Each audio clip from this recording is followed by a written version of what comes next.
Well, that was an unexpectedly long interlude in between episodes. My apologies.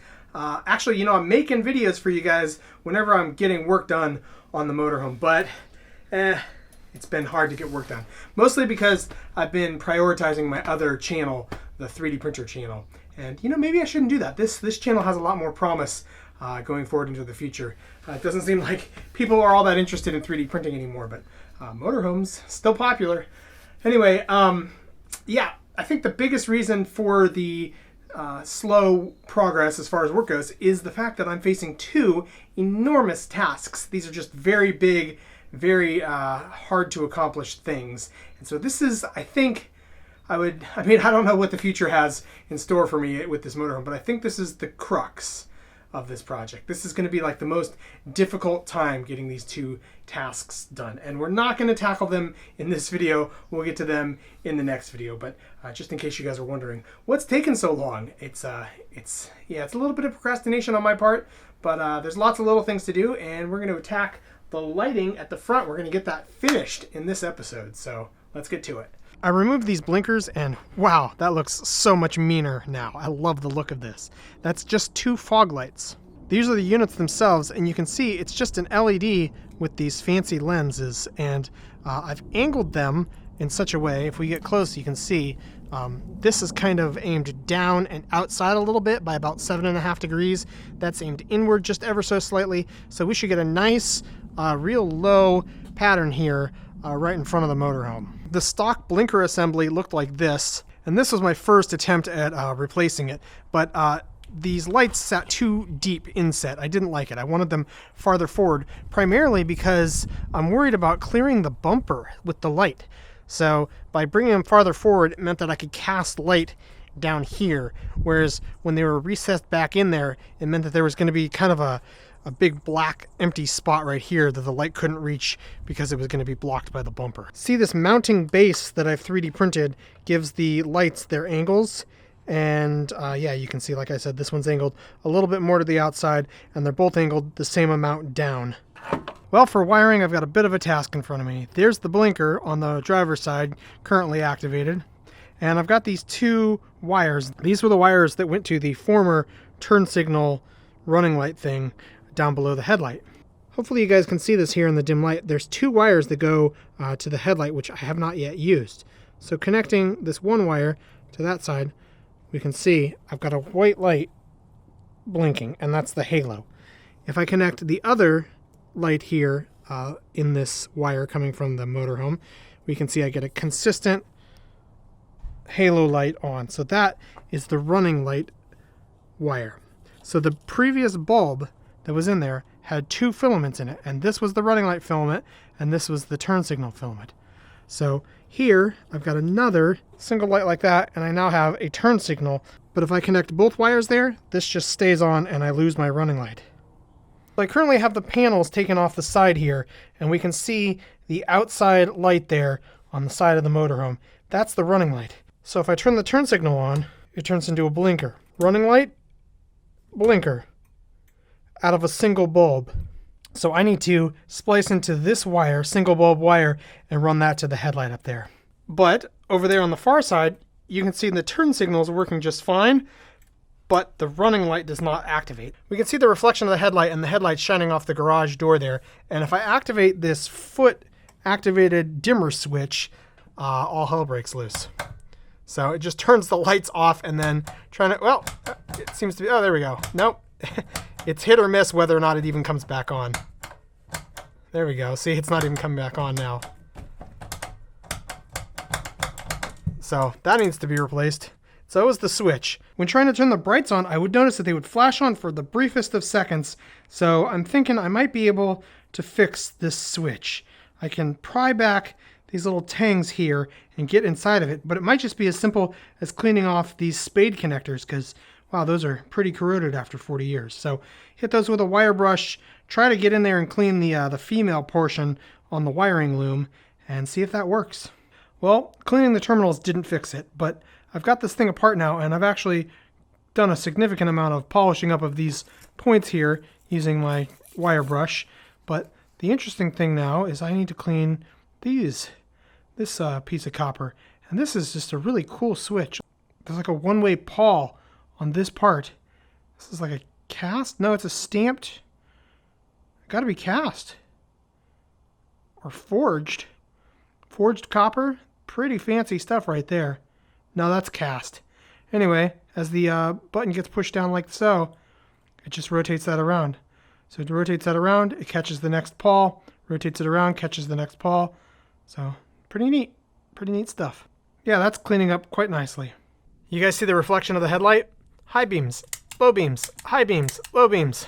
Awesome. The good news is I've got the running light working, and the running light works there. Also, the blinker is working, but if you look, the blinker is on the opposite frequency on the side. Here on the left, it's a different story. I've got it wired up exactly the same, where the basically the red wire and the green wire here are wiring into the blue and the brown wire there, and I've got it connected exactly the same on both sides. Yet on that side the running light is white, and on this side the running light is yellow. Not only that, but this side running light is super dim. Really bizarre stuff. When I turn the blinker on, everything seems to be okay. You got the switching, and again they're in sort of reverse phase from each other, and this is nice and bright for the turn signal, but it's just really dim for the running light. So you're thinking, oh, this should be an easy fix, just flip those. Well, watch what happens when I do that. The yellow halo stays illuminated. You can see that the blinker is still on, yet that is not blinking. Unplugging one of the wires and switching them gets the correct halo turned on for the running light condition. But look, this one is no longer dim. So clearly that light being on in the dim condition was actually like backfed current through the light and back out the other wire and into there. And with the yellow halo unplugged, but the turn signal on, obviously nothing's happening here, but this one shuts on and off nicely. But that one does not come on when it's supposed to be running lights. So I think I've got some strange polarity reversing electrical system deal going on where it's incompatible between LED lights and incandescent bulbs that were on this thing, you know, from the factory. See, an incandescent bulb where the whole system on the motorhome was designed to be used with incandescent bulbs because LEDs weren't really a thing yet. And incandescent bulbs don't care about polarity. So you can see this is working just fine in that polarity, and I'll switch it, put this one on the outside here, and this one on the bottom, and we have light. LEDs are light-emitting diodes, and a diode is polarity specific. So you can see we get no light this way, but switch the polarity and everything works. So clearly the logic in the wiring of this motorhome is playing games with polarity, and that's how they're able to sort of be miserly as far as the switch, the blinker switch is concerned, and they're able to kind of get the most out of the fewest number of components. But it didn't cause a problem with incandescent bulbs, and now I'm having a problem with LED bulbs. So all of this means that I now need to either figure out some way to hack it to kind of reverse the polarity right here at this moment, or I need to redesign the electrical system for the lighting. I really wanted to figure out what is going on with the lights without having to reverse engineer it myself. So thankfully, these motorhomes have a bit of a cult following, just a few people that really love these things. So there's lots of documentation, including online here. One of the forums has posted the wiring schematics, the wiring diagrams for the whole motorhome. So here we can see we can see it on the side there. See, it says lighting, directional signal, hazard lights, all that kind of a thing. But you know, this is kind of complicated. Lots of wires crossing each other. This is pretty tough to read. So I spent like an hour going over it in Photoshop and Illustrator and just simplified the headlights and the turn signals and all that. And this is that system. What's worth noting here is the fact that the turn signal switch is self-contained, and you would expect that to be the case. Right there where the the little lever arm that you pull, it's all kind of just a little box in there. So there's only some wires that come out of the box. So feeding to the box, we have the blinker. That's the clicky, switch thing, and that feeds positive voltage in. You also have the hazards, which is a separate flasher, a separate blinker. And so those are kind of the inputs, and then the outputs are all of these. So this output here blinks. That's what that is. That line blinks. So there's no way to just get a solid signal line out of this the switch. You have to have a blinking signal out of the turn signal switch. And right here above my head, you can see the actual reverse polarity light. So this bulb right here is the left-hand side, and that bulb right there is the right-hand side, and both of them function the same, where you can see the polarity kind of flows through them oppositely. But I've simplified it even further in this diagram here, so let me explain to you guys exactly what's going on. This is the circuit as it came from the factory in 1978. These coils here represent the filament inside of incandescent light bulbs. So you can see that there were two filaments inside of the turn signal / running light, yellow amber light down below the main headlight. And they had a common ground wire, and one of those filaments fed back here to the headlight switch, and one of those filaments fed back here to the turn signal switch, which was a flashing on-off pulsing signal that came down there. And these are positive, that's positive voltage, 12 volts. This is negative to ground. Now, they simply tied into this line with both legs of the other amber side indicator light. And the reason this works is because, as I showed, it doesn't matter which way the filament is feeding through there. It can be going through the positive direction or the negative direction. It really doesn't matter. So let's say, for instance, that your headlights are on. In that case, the turn signal is not going to be connected. So there's going to be no positive voltage. It's as if this section of the wire doesn't exist. So positive current is going to come down this line. It's going to go up through the filament, turning the light bulb on. It's going to go down into here. It's going to flow through that filament and into the grounding plug on the chassis. Of course, the opposite is true when the turn signal is on. So every time the turn signal flashes, the positive voltage goes down here, up there, through the filament, down there, and then onto the negative leg.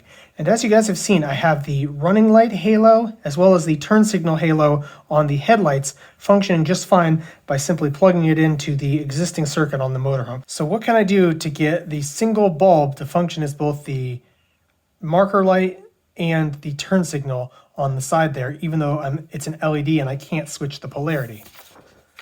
After going over and trying to come up with a lot of different options, this is the best thing that I can come up with. It involves using two relays, and these are physical click-click relays, which means that they have a delay, and that's going to be important here for a minute. There might be a way to achieve similar functionality using like MOSFETs and other transistors, but yeah, I'm not enough, experience. I don't have enough experience with electronics to successfully build that circuit. So this is what I've come up with. Now, a relay, in case you don't know, is basically just a magnet that gets activated by your signal, and the magnet pulls a gate from one switch to another. So it's like a magnetically operated internal switch. So when the magnet turns on, this gate here goes from connecting this wire to the running lights to down here connecting that wire to the running lights.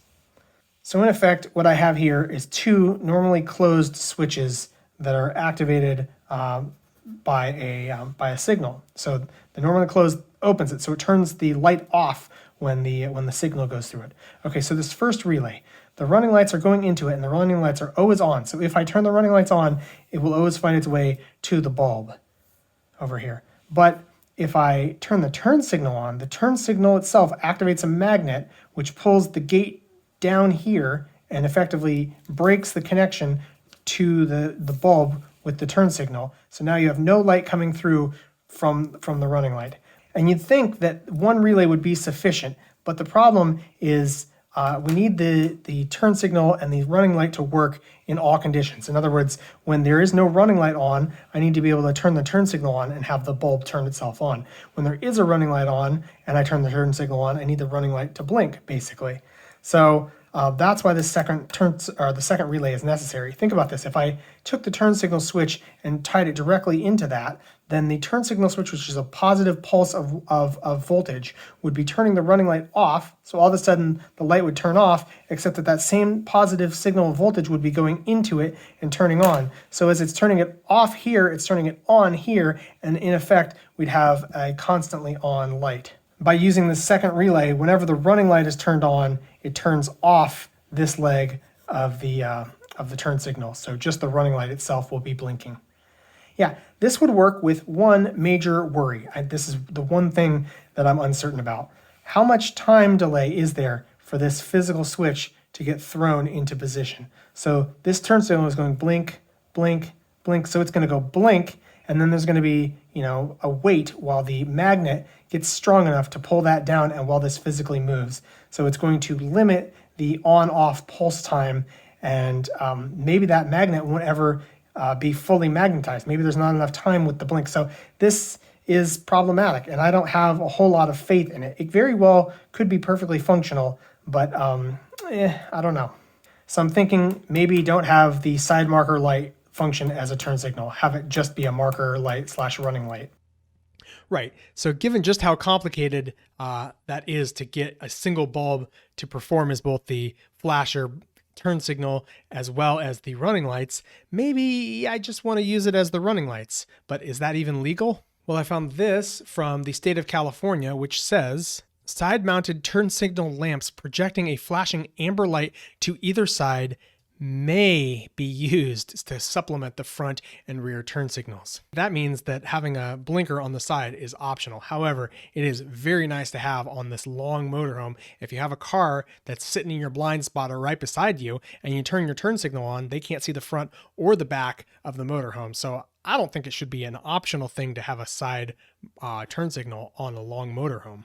Something else interesting about this guidance from the state of California is that the rear view mirrors are allowed to have blinking turn signals on them so long as the light emitted from the lamps is projected only to the rear of the vehicle, which my lights, the way they came from the factory, don't obey this guidance from California. So maybe they're not legal in California, but they're legal everywhere else. And as far as guidance from like the federal government, here's the code of federal regulations, and it doesn't say anything really about side blinkers or whether blinkers can be viewable from the front or the back of the rig. What it does say about turn signals is all in this paragraph here, and that's basically requiring blinkers at the front and the back of the rig that are, you know, a certain height off the ground and a certain distance out and blah, blah, blah. What's interesting here is the height requirement that's not specified in the state of California version, where it says not more than 83 inches. Well, it's like 7 feet off the ground. So those amber lights on the rear view mirrors will function just fine, perfectly legal to be used as the side flashing turn signal indicators. I'm going to call that a win. You can see I've got the emergency flashers on, the fog lights are on, and everything except for those blinkers on the rear view mirrors is functioning. The wires for the automatic adjustable mirrors and the lights up there are a task for another day. So let's get on to something else. Since the nice weather's here and I'm about to be doing a bunch of epoxy work and paint, it's time to get rid of all this moss growing all over the motorhome. Man, this is like, what, 2 or 3 years worth of buildup? It's pretty bad, pretty bad. And for random reasons, a power washer kind of fell into my lap about a year ago, and that's the perfect tool for cleaning the motorhome. Let's get to it.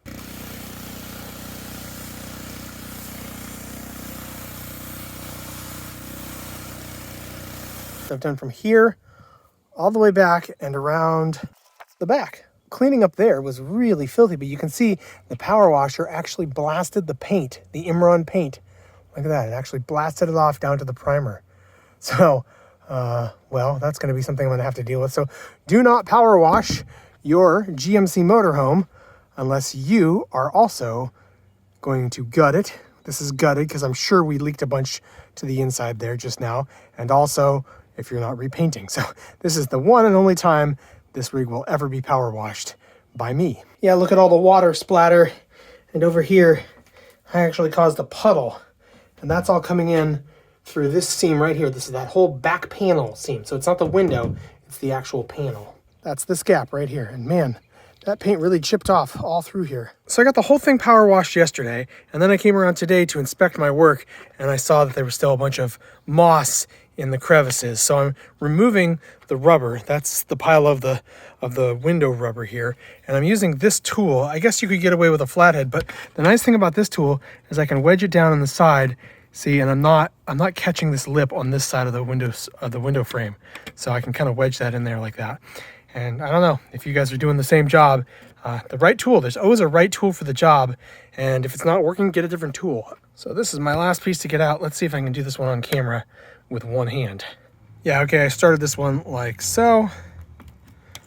Making sure not to catch the corner of the glass. You do not want to damage that glass. So then you just give a good pull all the way around. This old decrepit rubber will come right off, but you need to order some new rubber now. So here's the aluminum frame, and there's the sliding portion of the window behind it. So I can blast this with as much pressure as I want. But over here, I'm a little bit worried because there's these shelves that the glass sits in, but mostly it's just sort of pookied in place. There's like some sort of a glue back behind there that's gluing it into the frame. So if I got in there with enough pressure from the pressure washer, I could potentially separate the glass from the glue, from the pookie, the silicone, or whatever that is, the RTV. Yeah, room temperature vulcanization silicone, RTV silicone. So if I popped that apart, the whole glass would fall out and I would be up the creek without a paddle. So got to be careful. And that just means don't get too close with the power washer. Spray these areas from a distance. I've got the louver removed from what's meant to be the range vent to exhaust, like smoke fumes coming off of your cooking. And we can see my my nice vent cover, the plumbing vent cover. It's weathering nicely up there. It's definitely sealed. It kept the rain out in the last couple of rainstorms. But here on the other side, I have not replaced those two vents yet. And I don't know what to do about that because they don't make any sense to me. I don't know why there's two vents. Why wouldn't you combine and only put a single hole in the roof? Let's go inside and look at what the plumbing situation is all about.